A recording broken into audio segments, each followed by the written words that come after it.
실제로 저체온증을 보이는 사람 중 상당수가 저혈압이나 암, 당뇨, 심장질환을 앓고 있다. 체온이 낮아지면 신경질적이 되고 금방 피로감을 느끼며 온몸이 천근만근처럼 무겁게 느껴진다. 또한 매사에 힘이 없고 게으르며 삶의 의욕을 잃거나 무기력을 호소한다. 소화가 잘 되지 않고 특별한 병명도 없이 몸이 아프고 쑤시는 증세를 보인다. 건강해지려면 우리 몸은 37도씨의 문을 통과해야 한다. 그러나 현실적으로는 오히려 36도씨에 머물러 있는 사람이 많고 심지어 35도씨인 사람도 적지 않다. 혈액순환이 잘 되는 사람은 항상 정상 체온을 유지한다. 이는 신진대사가 좋은 상태로 세포가 건강하다는 것을 의미한다.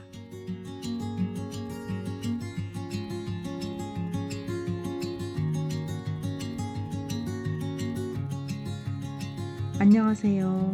행복한 책 읽기 은하수 책방입니다. 반갑습니다.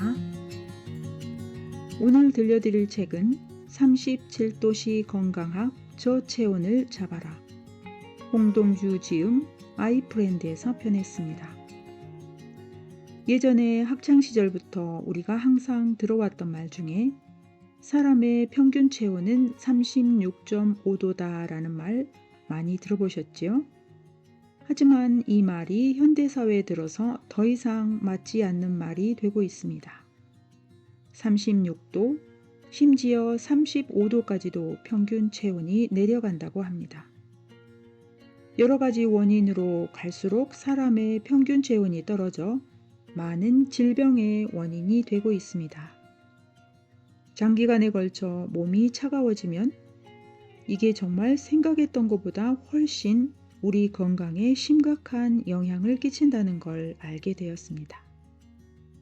변비나 설사, 복부 비만, 골다공증, 요실금, 절비선 비대증, 여러 신장 질환이나 갑상선 질환까지도 몸이 냉해서 생긴다는 사실에 놀랐습니다. 이 책에선 현대인이 왜 그렇게 계속 체온이 낮아질 수밖에 없는가를 짚어보고 그로 인해 발생하는 여러 증상들을 알려줍니다. 더불어 체온을 올릴 수 있는 방법들도 소개합니다. 저체온은 우리에게 그리 친숙하지 않은 건강 용어지만 사실 이것은 모든 질병에 뿌리 깊게 자리 잡고 있는 증상이다. 다소 의외라고 생각할 수도 있지만 우리가 가볍게 생각하는 저체온은 변비, 복부 비만, 무기력을 통한 어깨 결림의 원인이다. 심지어 현재 전체 사망률의 25%를 차지하는 암도 그 원인이 저체온에 있다. 사람이 나이를 먹고 늙어간다는 것은 몸이 서서히 식어간다는 것을 의미한다. 생명력이 사라지는 순간 인체가 싸늘하게 식는다는 것은 누구나 알고 있는 사실이다. 온기, 즉 체온은 곧 살아있음을 뜻하는 것이다. 사실 우리는 일상생활 속에서 알게 모르게 체온 관리를 하고 있다. 대표적으로 잠을 잘 때 아무리 더워도 배를 꼭 덮고 자는 사람이 있다. 배의 체온을 유지하는 것은 인체의 섭리로 만약 배를 덮고 자지 않으면 아침에 배탈이 나거나 설사를 하게 된다. 이는 뜨거운 장기인 장을 따뜻하게 보호하지 않을 경우 유해균이 번식해 설사를 일으키기 때문이다. 우리 주변에는 대체요법으로 불리는 마사지, 지압침, 뜸, 반신욕, 각탕, 온열식품, 운동 등 열 에너지를 전달하는 체온요법이 성행하고 있다. 이러한 요법으로 체온이 상승하면 백혈구가 증가하는 것은 물론 혈액순환이 잘 이루어지고 면역력이 높아진다. 그런데 아이러니하게도 현대의학은 조직을 분해하고 외부적 강압으로 체온을 떨어뜨리는 수술이나 항암치료, 방사선 같은 저체온 요법들을 사용하고 있다. 이로 인해 현대인은 과거 어느 때보다 저체온의 경향이 두드러지게 나타나고 있고 갈수록 더 많은 질병에 노출되고 있다. 우리 몸은 36.5도씨보다 약간 높은 37도씨를 유지해야 건강하게 살아갈 수 있다. 혈액순환이 잘 되는 사람은 항상 정상 체온을 유지한다. 이는 신진대사가 좋은 상태로 세포가 건강하다는 것을 의미한다. 세포를 가만히 들여다보면 정지되어 있는 것이 아니라 활발하게 살아 움직인다는 것을 알 수 있다. 따라서 세포 주위는 늘 깨끗하고 건강하다. 그러나 저체온 상태의 세포는 그렇지 않다. 일단 저체온으로 인해 심장의 혈액순환이 원활하지 않고 신진대사가 많이 떨어지면 세포가 추위를 느끼게 된다. 이 경우 세포의 움직임이 활발하지 못해 세포 벽이나 그 주위가 더러워져 있고 많은 이물질이 달라붙어 있다. 이는 추워서 세포가 잘 움직이지 않는다는 뜻이다. 실제로 저체온증을 보이는 사람 중 상당수가 저혈압이나 암, 당뇨, 심장질환을 앓고 있다. 또한 매사에 힘이 없고 게으르며 특별한 병명도 없이 몸이 아프고 쑤시는 증세를 보인다. 저체온 현상은 여러 가지로 나타날 수 있다. 그중 두드러진 현상은 기운이 없어서 삶의 의욕을 잃거나 무기력을 호소하는 것이다.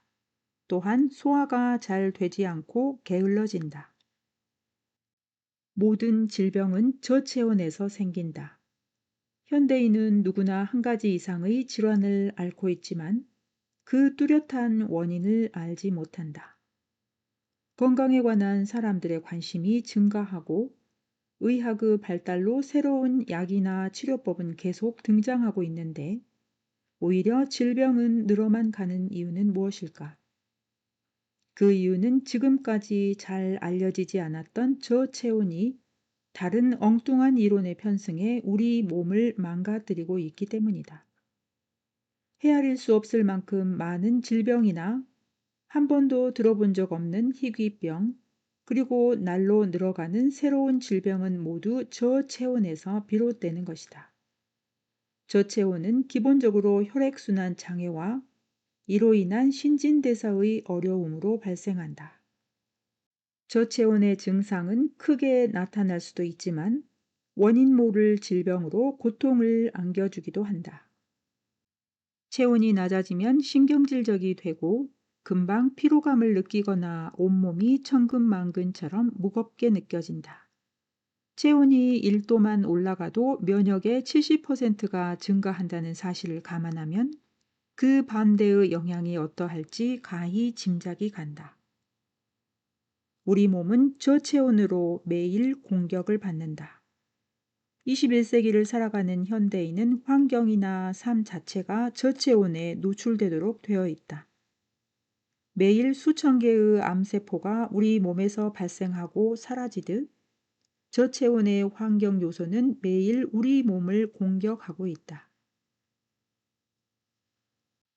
우리가 저체온에 걸리는 이유는 건강에 역행하는 삶을 살아왔기 때문이다.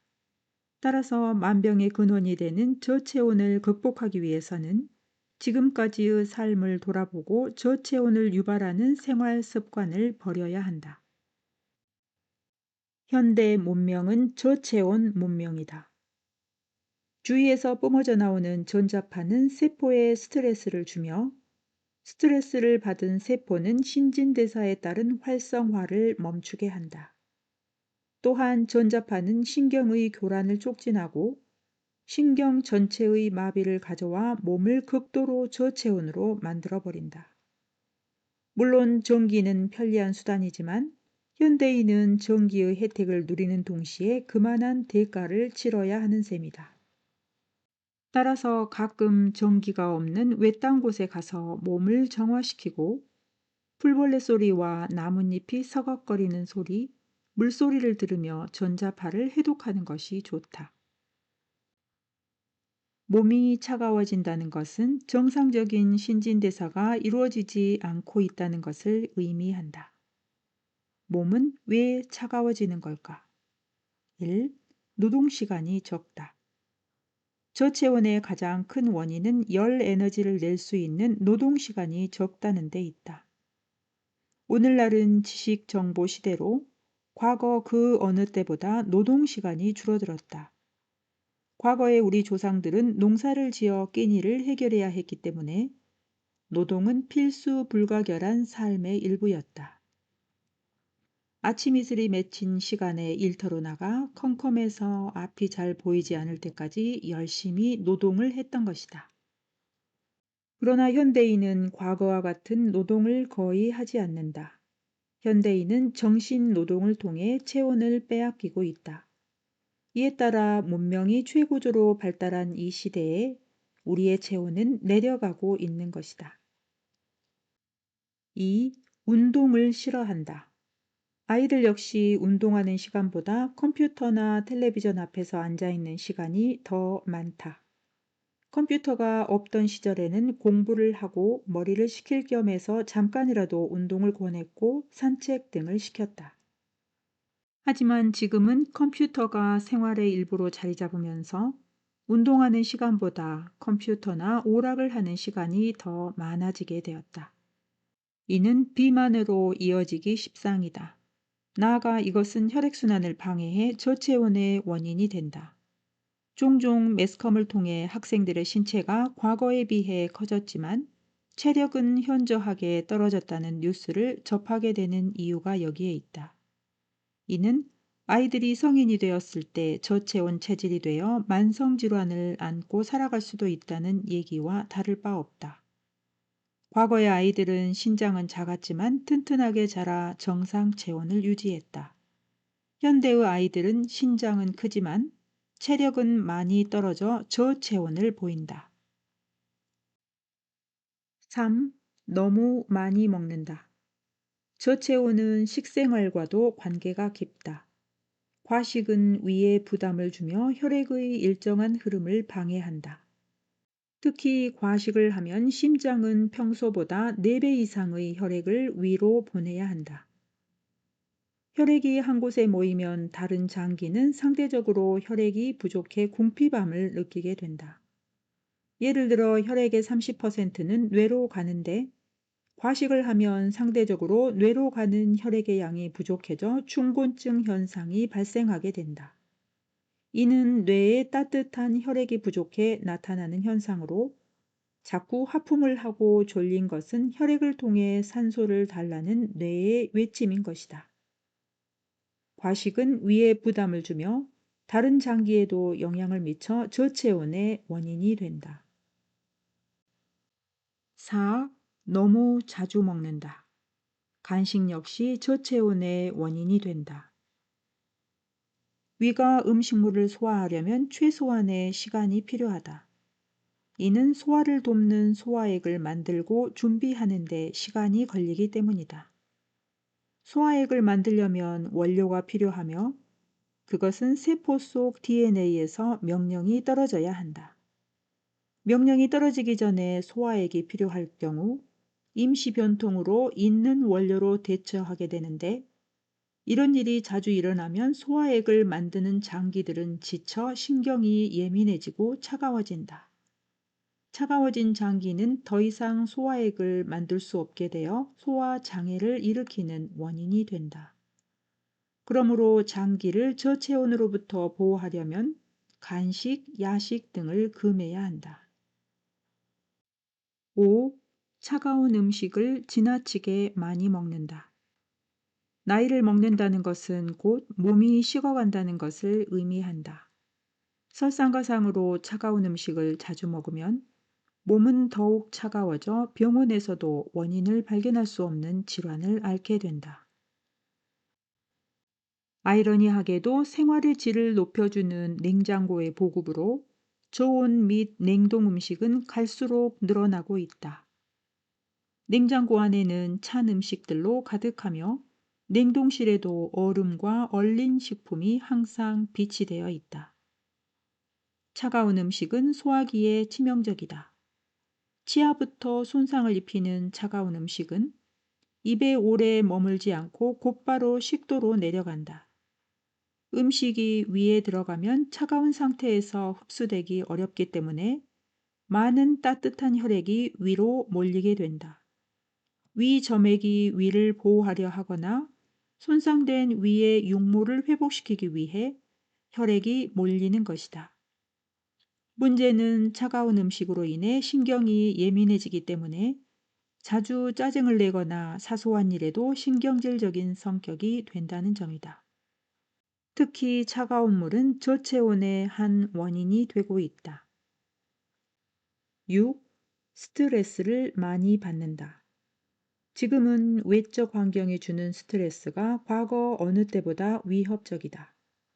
대기오염, 지하수오염, 자동차 배기가스, 환경호르몬, 테러, 사고, 재앙, 지진 등은 모두 우리의 스트레스 요인이다. 스트레스는 부신 수질 호르몬에 영향을 주고 이를 통해 아드레날린이 분비되면 몸은 긴장하게 된다. 이때 소화 기능이 마비되며 두뇌 회전 역시 느려진다. 특히 심한 스트레스를 받으면 얼굴색이 백지장처럼 변하거나 식은땀이 흐르게 되는데 이는 몸이 차가워졌다는 것을 의미한다. 스트레스는 몸을 차갑게 만든다. 7. 비만. 뚱뚱한 사람들은 땀이 잘 나고 더위를 참지 못한다. 특히 뜨거운 음식을 먹으면 다른 사람보다 땀 때문에 더욱 곤혹스러워한다. 그 이유는 체내 온도가 저체온이라 항상성을 유지하기 위해 갑상선이 열을 발생하도록 조절하기 때문이다. 다시 말해 이것은 가짜 열이다. 열은 열이지만 근육 활동으로 발생하는 열이 아니라 체온 유지를 위해 내는 열이란 뜻이다. 이 열은 조절 능력이 떨어지기 때문에 뜨거운 것을 섭취하면 일단 땀으로 방출해 조절하게 된다. 이때 갑자기 체온이 내려갈 수 있으므로 체온을 잡아두는 탓에 항상 더운 느낌이 드는 것이다. 그래서 뚱뚱한 사람들은 추위를 덜 탄다. 비만은 저체온을 의미하며 이때 갑상선은 체온 유지를 위해 가짜 열을 발생한다. 이에 따라 추위를 덜 느끼게 된다.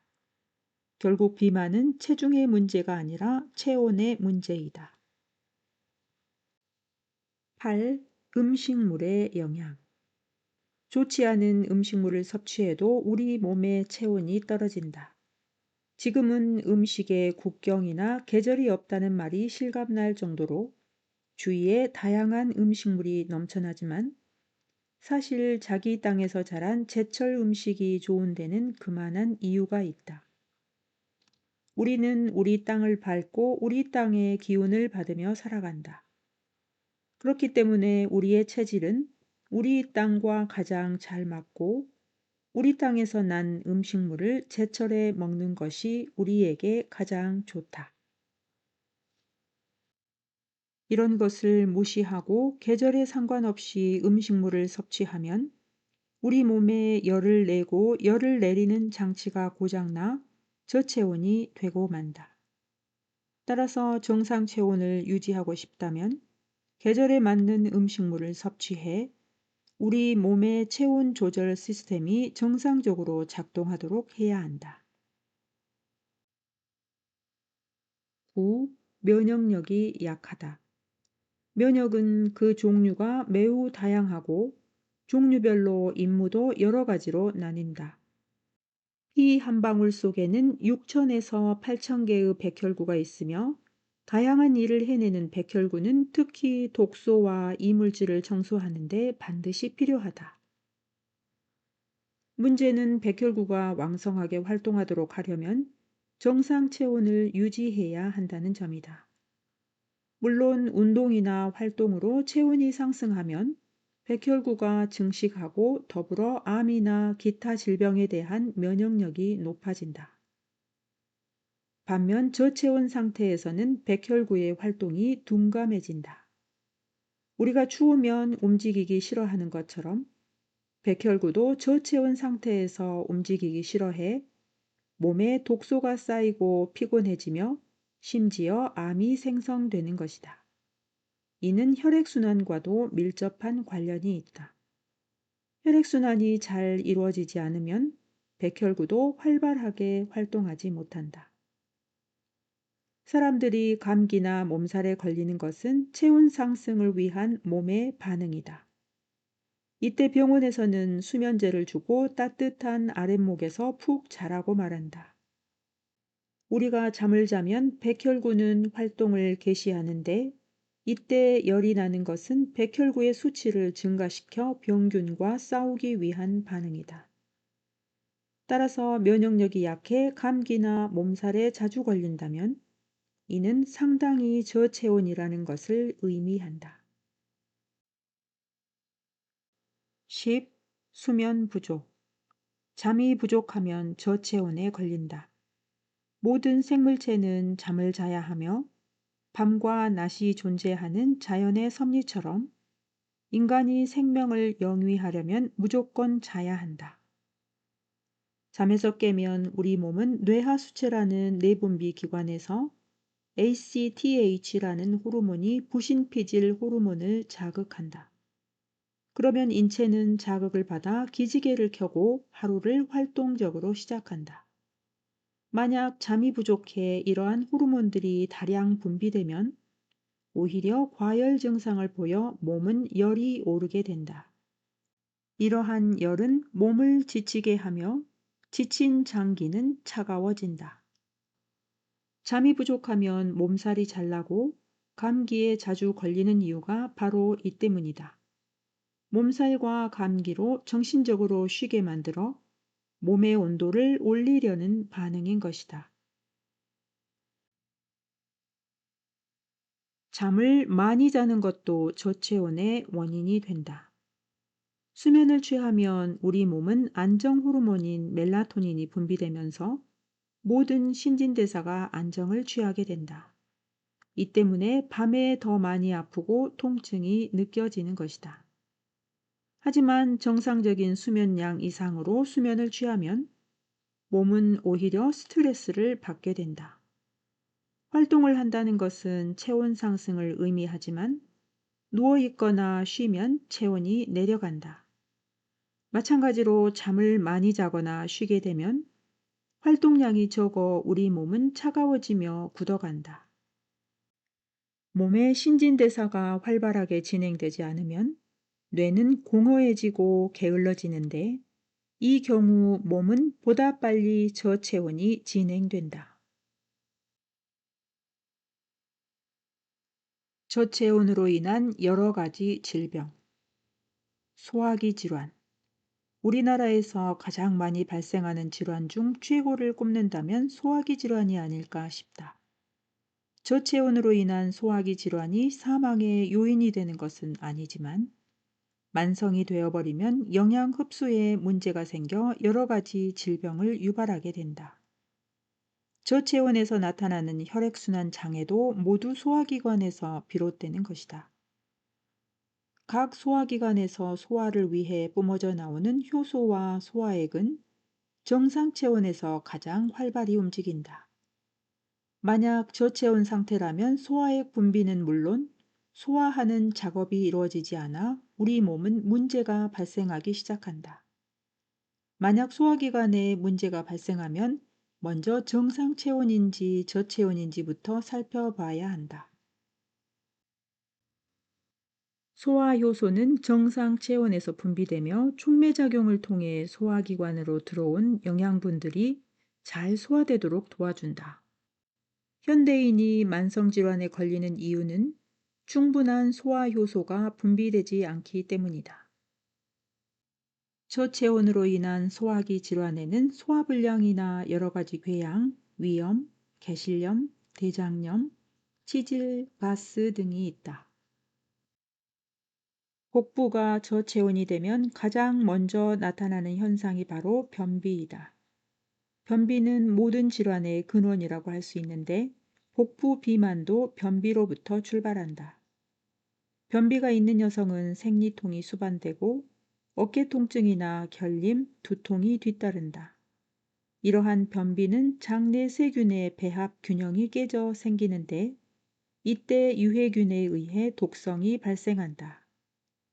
한편 몸 전체 면역의 80%가 장에 몰려 있는 탓에 변비가 있는 사람은 면역 질환에 걸리기 쉬우며 특히 간에 무리가 간다. 따라서 변비가 발생하면 배를 따뜻하게 해주고 물을 충분히 마셔야 한다. 그리고 배에 따뜻한 수건 및 팩을 올려놓거나 손으로 비벼 열을 발생시킨 다음 배를 시계 방향으로 마사지를 해주면 좋다. 간 질환과 담낭 질환. 우리 몸에서 아버지의 역할을 하는 간은 혈액의 30% 이상을 차지하며 혈액을 정화시키는 작업을 한다. 또한 천여 가지의 효소를 합성해 소화를 돕고 영양분의 흡수, 분해, 저장, 그리고 해독 등을 하는 매우 중요한 장기이다. 이처럼 여러 가지 업무에 시달리다 보니 온갖 질병에 노출되기 쉬운데 이는 저체온의 결과이다. 간은 우리 몸에서 가장 큰 장기로 침묵의 장기라고 불리기도 한다. 약 80% 이상이 고장나야 아프다고 소리치며 70%나 잘라내도 일을 척척 해내는 기특하고 고마운 장기이기 때문이다. 저체온으로 혈관이 좁아지거나 막히면 간은 손상을 입게 되며 특히 발열기관으로서 제 기능을 수행할 수 없게 된다. 간의 활동에서는 간세포 내의 효소가 중요한 역할을 하며 이 효소를 만들어내는 단백질 공급이 충분치 못하면 활동이 저하된다. 이에 따라 파괴된 효소를 통해 간의 질환 상태를 검사하기도 한다. 저체온으로 인한 간 질환에는 간염, 간경화, 담석증, 복수 등의 증세가 있다. 비만은 저체온의 결과로 나타난다. 비만은 크게 두 가지로 나눌 수 있다. 하나는 체지방이 많이 나가는 과체중 비만이고 다른 하나는 날씬해 보이기는 하지만 근육량이 적은 마른 비만이다. 어떤 비만이든 이것은 모두 저체온의 결과로 나타난 현상이다. 비만은 과체중을 의미하며 이는 우리 몸을 저체온으로 만든다. 저체온으로 만든다는 것은 지방이 형성되어도 혈관이 함께 확장되거나 생성되지 않는다는 것을 의미한다. 지방이 만들어지면 혈관은 신축성과 탄력성을 잃게 되고 지방이 혈관을 압박해 정상적인 혈류가 이루어지지 않는다. 그러면 심장에서는 전신에 혈류를 보내기 위해 더욱 압력을 가한다. 이것이 바로 고혈압이다.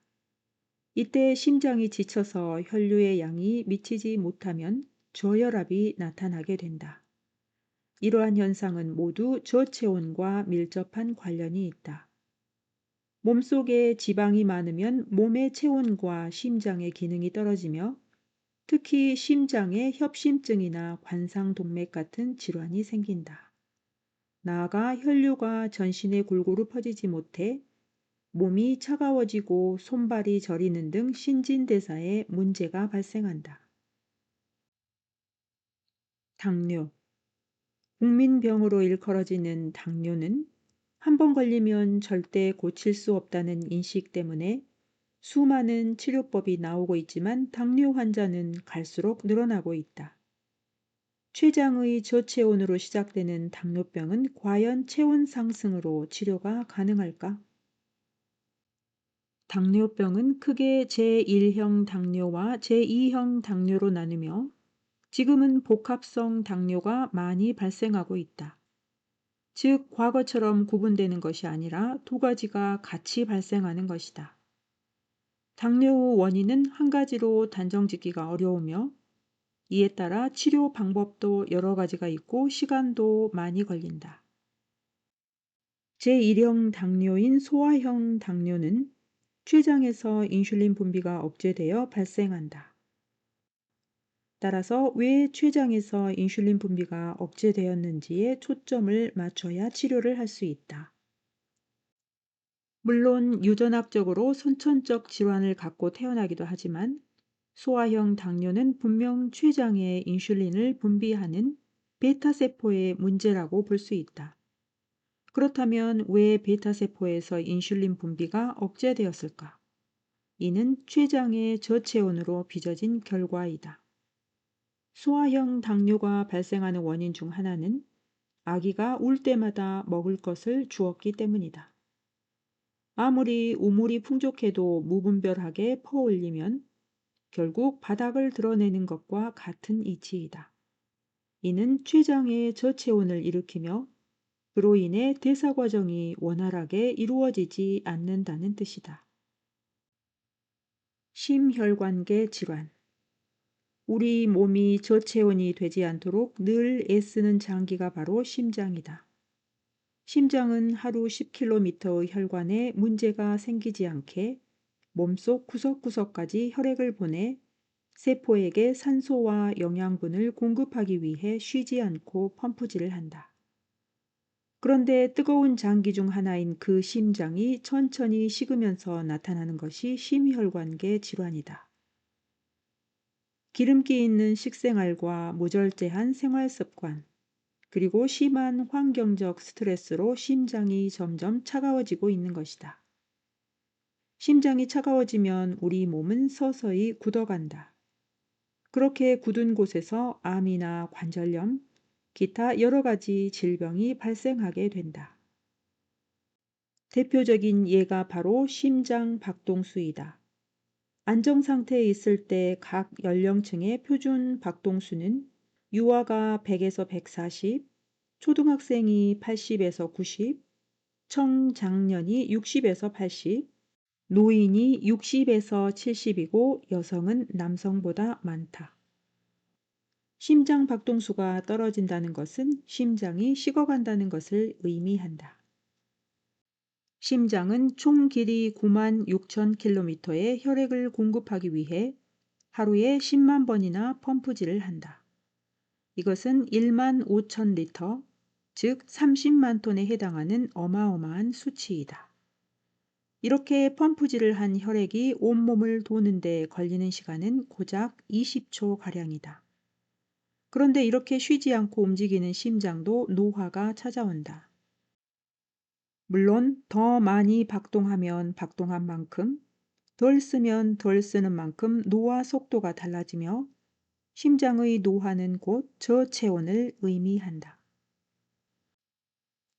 뼈와 관절에서 생기는 질병. 퇴행성 관절염은 저체온으로 인한 혈액순환 장애로 영양 공급이 제대로 이루어지지 않아 생기는 질병이다. 우리 몸에서 매일 아주 많이 사용하는 부위 중 하나가 연골이다. 우리가 걷고 움직일 때마다 연골은 닳지만 혈액순환이 잘 되면 아무 문제가 없다. 그러나 혈액순환 장애로 연골에 영양분이 공급되지 않으면 잘 움직이게 해주는 윤활유가 부족해진다. 그러면 시간이 지나면서 연골이 파괴되고 퇴행성으로 진행된다. 퇴행성 관절염의 경우 관절이 저체온화된 이유는 여러 가지가 있다. 특히 현대에는 과거보다 저체온화 현상이 심화되고 있다. 과거에는 많은 노동 때문에 관절염에 걸렸지만 현대에는 오히려 사용하지 않아 걸리는 경우가 더 많다. 문명이 발달하면서 운동 부족으로 인한 퇴행성 관절염에 시달리는 것이다. 퇴행성 관절염에는 특별한 치료 방법이 없다. 일상적으로 할 수 있는 방법으로는 좋은 영양제를 섭취하는 것과 찜질을 통해 체온을 높이는 것이다. 류머티즘성 관절염. 몸의 저체온이 진행되면 뼈와 뼈를 이어주는 연골 조직의 감염이나 내분비 장애, 영양 불균형, 심한 스트레스로 인해 나타나는 증상이다. 이때 엄청난 통증이 수반되는데 그 중에서도 손가락에서 가장 많이 발생하며 남성보다 여성이 약 3배 많다. 이는 여성이 남성보다 저체온 비율이 높기 때문이다. 류머티즘 관절염은 한마디로 저체온 질병이자 자가면역성 질환이다. 관절이 저체온이 되면 혈액순환이 잘 이루어지지 않아 관절 주위에 균, 바이러스, 이물질 등이 생기고 이를 백혈구가 공격하게 된다. 그러면 통증이 발생하고 열이 나는데 이때 관절을 따뜻하게 해줘야 치료가 가능해진다. 골다공증. 골다공증이란 뼈의 석회질이 빠져나가는 것으로 나이와 더불어 몸이 차가워지면서 뼈에서 영양소가 빠져나가는 것이다. 나이가 들어감에 따라 뼈에서 영양소가 빠져나가는 것은 자연의 이치이다. 문제는 정상적인 노화가 아니라 젊은이들이 영양 불균형과 운동 부족, 각종 스트레스로 골밀도가 점점 약해져 가고 있다는 사실이다. 골다공증은 뼈의 저체온에서 생기는 현상으로 뼈는 혈액과 세포를 만드는 곳이다. 좋은 세포와 혈액을 만들려면 뼈가 혈액으로부터 충분한 영양소를 받아야만 한다. 디스크. 요즘 젊은 청년들로부터 척추 질환을 앓고 있다는 얘기를 심심치 않게 듣는다. 이는 젊은이들의 체온이 냉해지고 있다는 증거이다. 인체를 지탱해주는 척추에 이상이 생기면 사람은 걸어 다닐 수가 없다. 척추 안에는 신경망이 꽉 차 있는데 척추 이상으로 신경망이 고장나면 장기에 이상이 생기고 몸이 뒤틀린다. 디스크의 원인은 디스크에 공급되는 혈액의 영양 결핍에 있다. 영양소와 산소는 디스크 건강에 절대적으로 필요한데 만약 저체온으로 이것이 공급되지 않으면 디스크가 함몰되기 시작하고 이어 돌출이 되어 신경을 누르게 된다. 허리 디스크를 근본적으로 치료하려면 꾸준히 척추 운동을 해야 한다. 특히 척추의 탄력을 위해 철봉 매달리기를 하면 좋다. 그리고 혈액순환에 도움이 되는 음식으로 식사를 해야 한다. 디스크 질환에 걸렸을 경우에는 통증 부위의 온냉 찜질이 좋으므로 뜨거운 팩으로 3분, 얼음 팩으로 1분씩 쉽해 해준다. 이것을 최소한 하루에 3번 이상 반복하는 것이 효과적이다. 풍치, 치아 질환. 풍치는 중풍이나 통풍처럼 혈액 내의 요산에 의해 발생하는 질환이다. 특히 요산은 혈액을 혼탁하게 하고 백혈구의 저항력을 약하게 하며 치아에서는 치아를 보호하는 보호막을 녹인다. 이로 인해 염증이 발생하지만 염증이 발생해도 백혈구의 활동 저하로 쉽게 가라앉지 않는다. 무엇보다 입속의 세균 증식을 막지 못해 구강염증에 걸리기 쉽다. 구강염증이 생기면 잇몸이 붓고 출혈이 발생하며 이가 매우 시리다. 여러 가지 치아 질환의 원인을 한마디로 표현하자면 혈액순환 장애라고 할 수 있다. 잇몸이 붓거나 염증이 생기면 잇몸을 통해 피를 흘리게 하는 이유도 혈액순환을 돕기 위해서이다. 너무 차가운 얼음물이나 찬 음식, 담배, 알코올, 스트레스, 커피, 육류 등은 모두 치아를 상하게 하거나 약하게 만든다. 커피를 한 잔 마실 때 치아에 닿으면 치아에서는 이를 빨리 중화시키려고 칼슘이 빠져나온다. 신장 질환. 특히 신장은 체온에 민감하므로 각별한 자기 관리가 필요하다. 콩팥이라고 불리는 신장은 하루에 온몸의 혈액을 2번 정화시킨다. 그 양은 10리터 이상으로 혈액의 99%가 재흡수되며 필수 비타민, 아미노산, 포도당, 그리고 여러 가지 호르몬 등을 걸러낸다. 이들 중 어느 하나라도 초과분이 들어오면 소변을 통해 내보낸다. 즉 우리 몸은 아무리 많이 먹어도 적당량만 흡수하고 나머지는 아낌없이 배설하는 것이다. 신장의 저체온은 인체에 상당한 영향을 미친다. 신장염이나 사구체 염증은 퇴행성 변화로 인한 저체온 현상으로 이것은 대부분 사구체 신염에 의한 것이다. 이 경우에는 부종이 일어나며 혈뇨와 단백뇨의 증상이 나타난다. 또한 연쇄구균 감염이 그 독소에 대한 알레르기 현상으로 발증한다. 만약 사구체의 동맥열이 저체온화하면 혈액이 모이기 때문에 신장은 전체적으로 혈액을 받아들이지 않게 된다. 그러면 우리 몸의 혈압은 상승한다. 병원에서 주는 혈압약은 심장 기능을 떨어뜨리고 신장에서 강제로 이뇨작용을 하게 하는 약이다. 따라서 심장은 무리하게 혈액을 들여보내느라 금방 지치기 때문에 저체온화가 더욱 가중된다. 그러면 다시 병원을 찾는 악순환이 반복된다. 신장의 건강을 위해서는 체온 상승이 가장 효과적이다. 신장이 손상되면 고열과 피로감, 그리고 뻐근함을 느끼게 된다. 따라서 평소에 혈액순환을 위해 수분을 충분히 섭취하는 것은 물론 몸을 보호하는 습관을 들여야 한다. 우선 동물성 단백질 섭취를 가급적 줄여야 하며 대신 곡류와 콩으로 단백질을 섭취하면 좋은 단백질을 얻을 수 있다. 육류는 혈액을 탁하게 하고 수분을 고갈시킨다. 특히 약을 먹을 경우에는 물 섭취량을 늘려야 한다. 그래야만 신장의 정화 노력을 줄여줄 수 있다. 또한 갑자기 무리한 운동이나 다이어트를 하는 것도 신장에 좋지 않다. 점점 늘려가면서 몸이 적응할 수 있도록 해야 한다. 신장의 부담을 조금이라도 줄여주고 싶다면 반신욕이나 찜질팩으로 피로를 풀어주는 것이 좋다. 호흡기 질환. 요즘 알레르기성 질환으로 비염이나 천식 환자들이 부쩍 늘어나고 있다. 환경오염으로 인한 사르스 같은 바이러스와 균, 이물질 등 외부에서 들어오는 물질을 가장 먼저 접하는 호흡기는 면역의 1차 관문이다. 그런데 요즘 이곳에서 심상치 않은 문제점이 발견되고 있다. 그것은 바로 겨울철에 더 자주 발생하는 저체온 증상이다.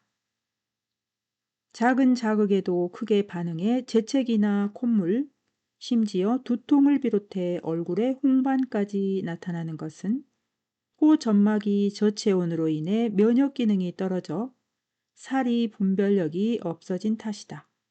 한마디로 이것은 자기 면역 질환이다. 천식. 천식은 기관지나 폐기관의 문제로 발생하는 질병이기 이전에 다른 장기나 영양 흡수의 문제로 발생한 저체온 현상이다. 천식의 경우 소아형의 가장 큰 요인은 식생활 문제이고 성인형은 환경적 요인이 크다.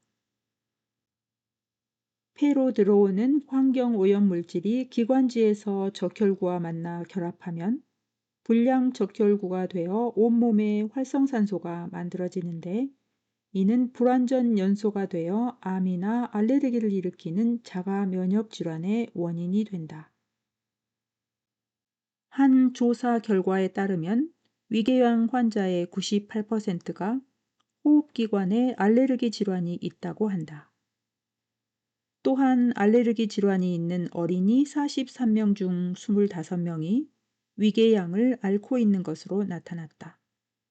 즉 소화기관과 호흡기관은 밀접한 관계가 있다는 얘기인데 이는 혈액이 전신을 돌기 때문에 발생하는 것으로 추측된다. 실제로 위에서 단백질이 잘 분해되지 않거나 소장에서 흡수되지 않으면 아토피나 관절염 등 여러 가지 문제가 발생한다. 특히 이것은 폐의 점막을 막거나 폐포를 망가뜨려 알레르기를 일으킨다. 이 경우 진먼지 진드기나 애완동물의 털, 꽃가루, 곰팡이 등의 과잉 반응을 나타내게 된다. 성인형 천식의 경우는 환경오염이 가장 큰 원인이라고 할 수 있다. 암. 한국인 평균 사망률의 25%를 차지하는 암은 저체온에서 발생하는 비정상적인 세포 덩어리로 다른 장기까지 위협해 전이하는 특성이 있다. 하지만 체온이 상승하면 암은 괴사한다. 이는 암이 열을 싫어하고 차가운 것을 좋아한다는 뜻이다. 다시 말해 암을 피하는 유일한 길은 정상 체온을 유지하는 것이다. 정상 체온을 유지해야만 혈액을 통해 세포가 살아가는 데 필요한 영양분을 원활히 공급할 수 있기 때문이다. 그러나 여러 가지 원인으로 저체온이 진행되면 혈액순환이 원활하게 이루어지지 않게 된다. 그러면 세포는 정상적인 영양 공급이 어려워져 추위를 느낀다. 이는 신진대사에 문제를 일으키며 DNA의 변형이 일어나게 한다. 변형된 DNA는 비정상적인 정보를 보내고 이로 인해 잘못된 정보를 받은 세포는 절제되지 않은 세포 분열이 일어나 암이 된다. 암은 체온 35도씨에서 발생한다. 저체온에서 발생한다는 얘기다. 암은 부위별로 나누어져 발생하지만 저체온증으로부터 발생한다는 공통점이 있다. 이는 곧 우리가 정상 체온을 유지하면 암을 이길 수 있다는 것을 의미한다. 암은 뜨거운 것을 싫어하며 차가운 것을 좋아한다. 실제로 병원에서 열 치료를 통해 암을 완치시킨 사례가 많이 있다. 그 방법은 여러 가지가 있지만 대표적인 것은 약 40도씨의 열을 암 부위에 집중적으로 쐬게 하는 것이다. 사실 1도씨를 올리는 것이 그리 쉬운 것은 아니다. 처음 37도씨까지는 무난하지만 40도씨는 집중적인 노력이 요구된다. 암세포는 40도씨에서 사멸시킬 수 있지만 문제는 뇌세포이다. 뇌세포는 반대로 40도씨가 되면 파괴된다. 만약 암을 극복하기 위해 온열 치료나 찜질, 열 치료를 하게 되면 뇌세포가 파괴되지 않도록 머리 쪽을 얼음물로 적신 수건으로 계속 닦아줘야 한다. 그리고 체온을 상승시킨 후 결코 20분 이상을 넘기지 않아야 한다. 전체적으로는 40에서 50분이 가장 적당하다. 환자의 기운이 쇠약해지거나 소진되어 오히려 역효과가 날 수 있기 때문이다. 백혈구와 음식물과의 관계 중에서 설탕에 대해 알아보자. 설탕은 혈액을 끈적이게 만들기 때문에 정상적인 혈액순환을 저해해 백혈구의 이동에 문제를 일으킨다. 늦게 도착한 백혈구는 이미 감염된 부위에서 힘겨운 싸움을 해야 하는 것이다. 또한 설탕을 많이 섭취하면 백혈구의 수치 자체가 감소한다. 무엇보다 설탕으로 인해 혈액순환 장애가 발생한다는 것은 곧 혈액의 저체온을 의미한다. 암이 40도씨에서 사멸된다는 것이 널리 알려지면서 최근에는 자연 면역학이 각광을 받고 있다. 이는 자가 치유력을 높여 암을 치유하는 방법이다. 특히 체온 유지에 신경 쓰고 체온을 상승시키는 방법을 알고 있으면 가정에서도 얼마든지 자가 치유력을 높일 수 있다. 신경정신과 질환.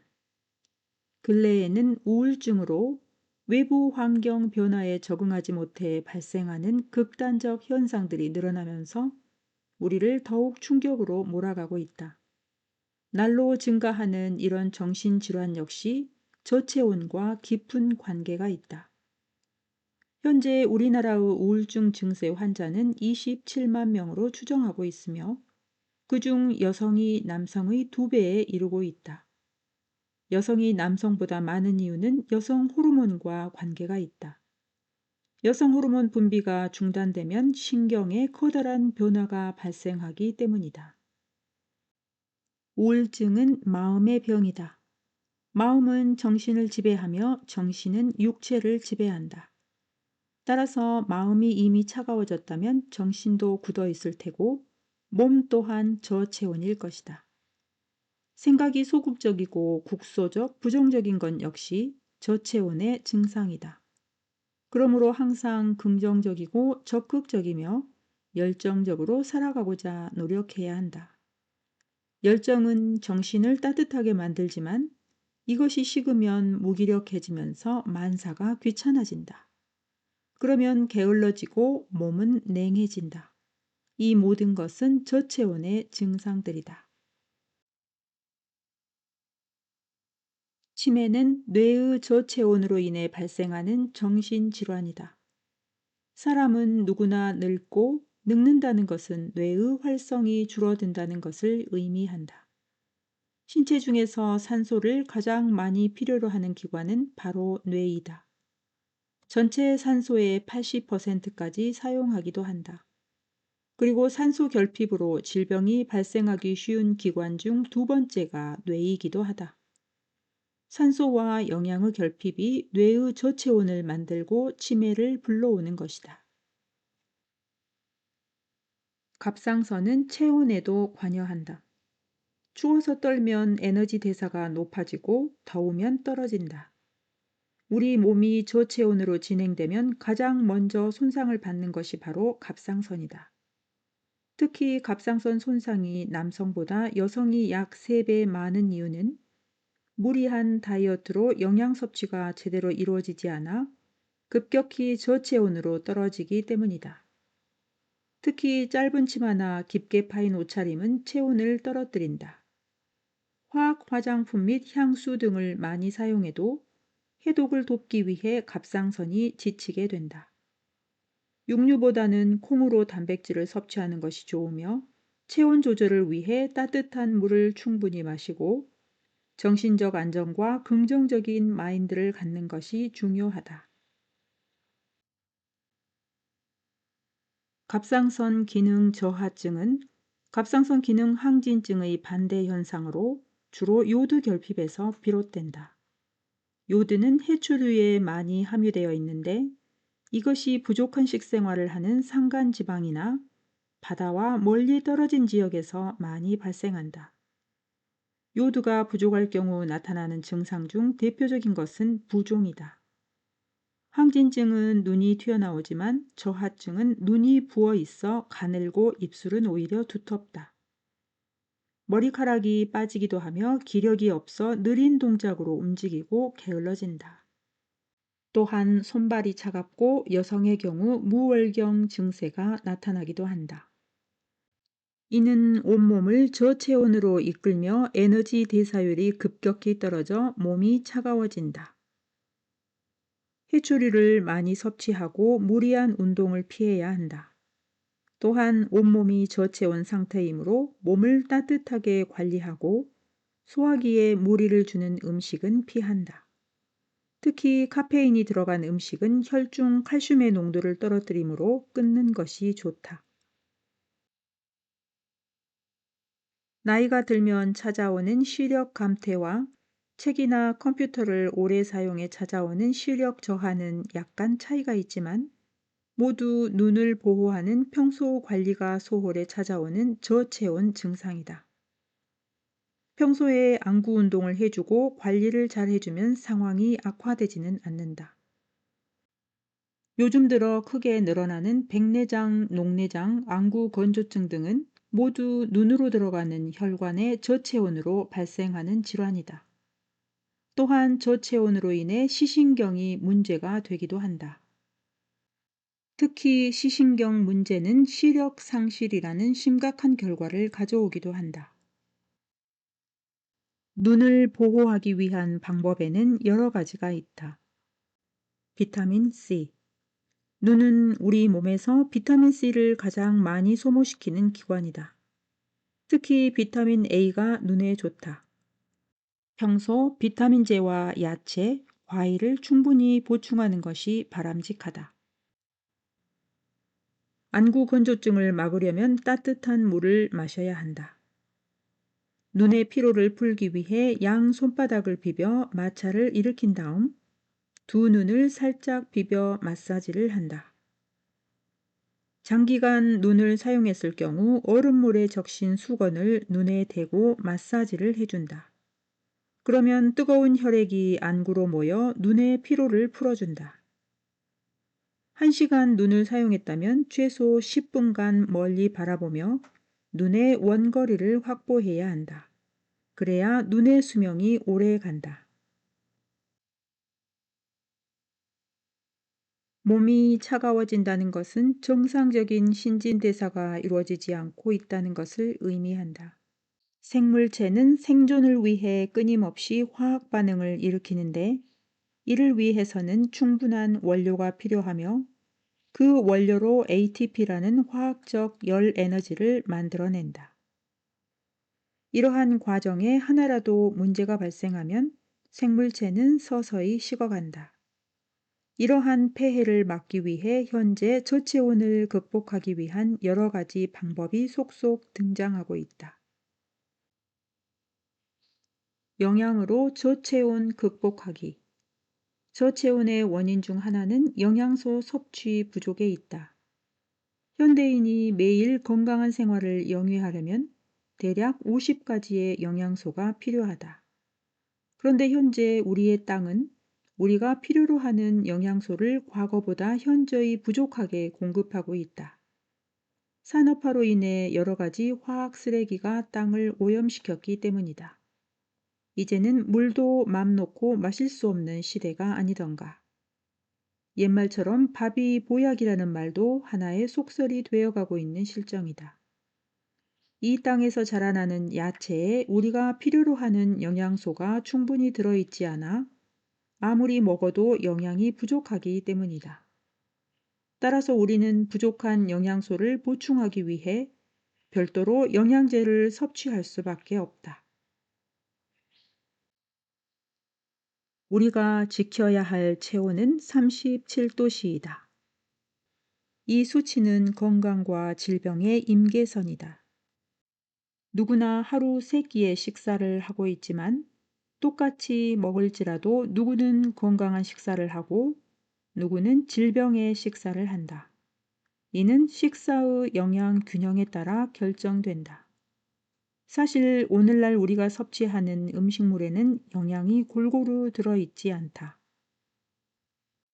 지구의 온난화로 증가하는 수많은 병충해를 방지하기 위해 과다하게 사용하는 농약 성분, 살충제 등이 영양의 불균형을 초래하고 있다. 그 결과로 나타난 것이 바로 저체온이다. 알맞은 영양 섭취는 정상 체온 유지의 필수 조건이다. 그러나 정상적인 영양 섭취를 해도 저체온 상태라면 흡수가 어려워진다. 이때 흡수에 용이한 기능성 영양제를 섭취하고 나서 균형 있는 영양식을 하면 저체온이 되지 않는다.